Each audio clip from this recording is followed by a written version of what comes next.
কারচুপি করে প্রেসিডেন্ট হয়েছেন জো বাইডেন, এমন অভিযোগ তুলেছেন স্বয়ং ডোনাল্ড ট্রাম্প। বলেছেন 2020 সালের নির্বাচন ছিল চুরি করা ইতিহাসের সবচেয়ে বড় কেলেঙ্কারি। তাহলে কি আবার শুরু হচ্ছে মার্কিন রাজনীতির ঝড়?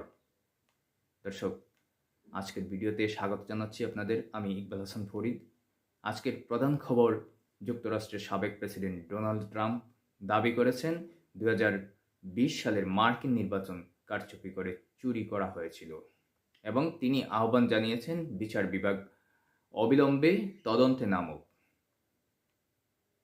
নিজের সামাজিক মাধ্যম টুইটে এক বিস্ফোরক পোস্ট দেন ট্রাম্প। সেখানে তিনি লেখেন, ডেমোক্র্যাটদের কারচুপি এখন তাস খেলা NBA খেলোয়াড়দের চেয়েও ভয়াবহ। 2020 সালে প্রেসিডেন্ট নির্বাচন ছিল চুরি করা, এটাই আমেরিকার ইতিহাসে সবচাইতে বড় কেলেঙ্কারি।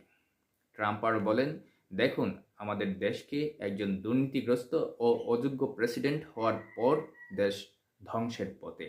এমন বক্তব্যের পর তিনি মার্কিন বিচার বিভাগকে সরাসরি আহ্বান জানান এই চুরি করা নির্বাচন নিয়ে তদন্ত শুরু করার জন্য।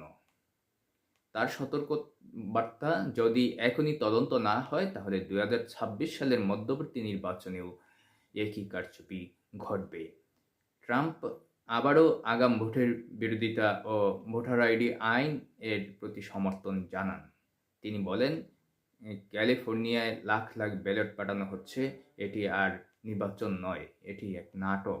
পোস্টের শেষে তিনি রিপাবলিকানদের উদ্দেশ্যে লিখেন, বুদ্ধি খাটাও রিপাবলিকানরা, এখন সময় শেষ হয়ে যাচ্ছে।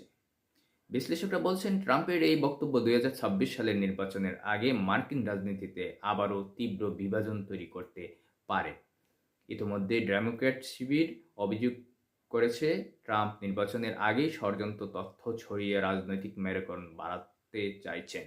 অন্যদিকে তার সমর্থকরা বলছেন, ট্রাম্প সত্য বলছেন, 2020 সালে যা হয়েছিল তা ইতিহাসের এক অন্ধ অধ্যায়। কারচুপি নাকি রাজনৈতিক প্রচারণা? ট্রাম্পের দাবিতেই নতুন করে কাঁপছে ওয়াশিংটন। তদন্ত কি সত্যিই শুরু হবে, নাকি এই বক্তব্যই হবে 2026 সালের নির্বাচনের নতুন অস্ত্র? অবশ্য বিষয়টি সময়ই বলবে। এই খবরটি নিয়ে আপনার মতামত কি, কমেন্টে জানান আর সাবস্ক্রাইব করুন আমাদের পেজ ও চ্যানেলটি, যেখানে খবর শুধু বলা হয় না, বিশ্লেষণও করা হয়।